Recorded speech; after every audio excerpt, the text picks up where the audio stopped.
Hi, Ken. How are you? I'm great. Thanks for having me. Our pleasure. You entered three landscapes in this exhibit. Because those are the photos that I love to take. Those are when I head out with my camera and head out to someplace nice and quiet and just look around and find scenes that most people don't see. Ken is as happy as he can be. What type of equipment you use to create those beautiful photographs? I do use a Sony mirrorless camera. But for equipment, more importantly for me, is my tripod and my camera bag. Best photograph in my own mind that I ever took, in my personal favorite, is about I'm going to think 7 or 8 years old, and it was taken with probably the crappiest camera I ever owned. So the equipment is not what makes the photograph. I believe that in any art form, whether it's photography or painting, it's the artist that makes the complete difference in the results. It's a tool. It's a tool. I was wondering what you thought about the difference between film photography, which you've told me you've dabbled with in the past, Mm. and digital photography. Yeah, in the past it was black and white. We're going back to the 70s and the early 80s.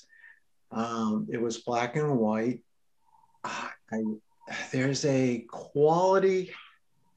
unique quality to black and white film photography. I can't talk about color photography, but black and white. It, it's it's impossible for me to describe what that quality is. All I can say is it's unique. I can't replicate it in digit with a digital file. I have photographed my negatives, and I do get some of that quality that I got with the original film. Um, but I guess the best I can equate it to is when digital music came around. Everybody thought it was great, but then after a while, a lot of people that really appreciated music ended up migrating back to LPs because of that. It's an analog quality that digital just can't replicate. And I think the same thing happens with photography. I know there are some programs that try to replicate certain films, but you just, it's not there.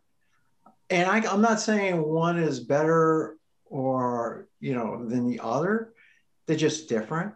And again, it's just a tool. And you've told me in the past that you have actually taken photographs of your film.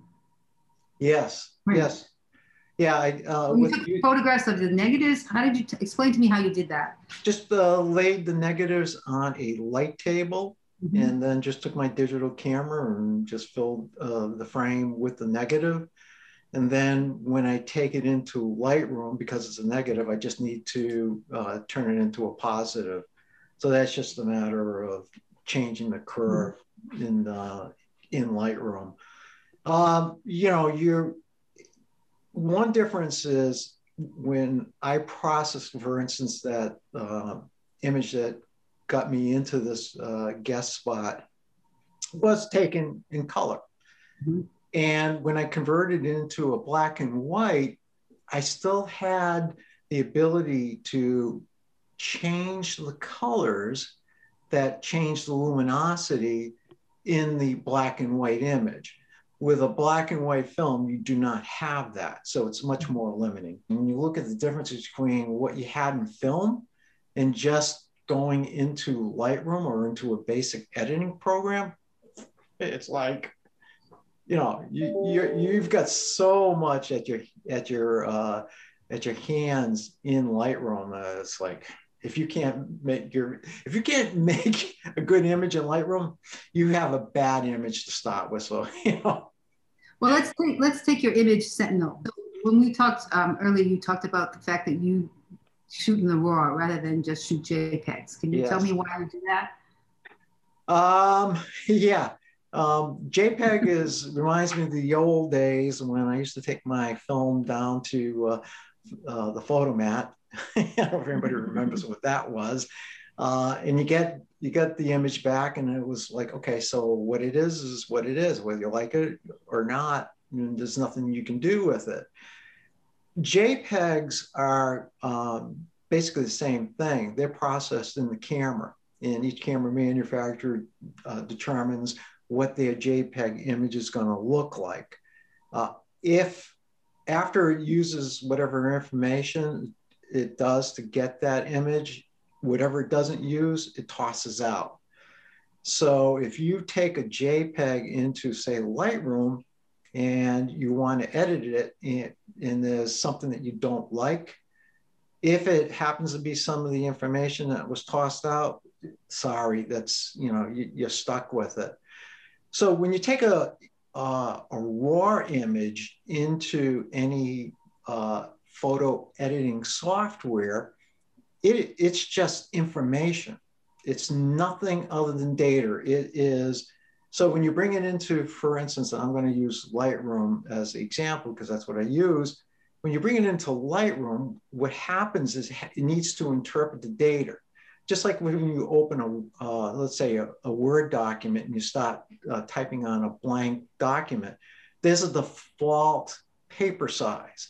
There's a default font because it has to start somewhere. So Lightroom says, I need to interpret this information for you, Ken. Let's go. This is our starting point. Well, thank you. It's been really interesting talking to you today, and I'm looking forward to seeing many more of your photographs. Well, I am humbled and honored to have my image, and you don't know how much that means to me to have those images.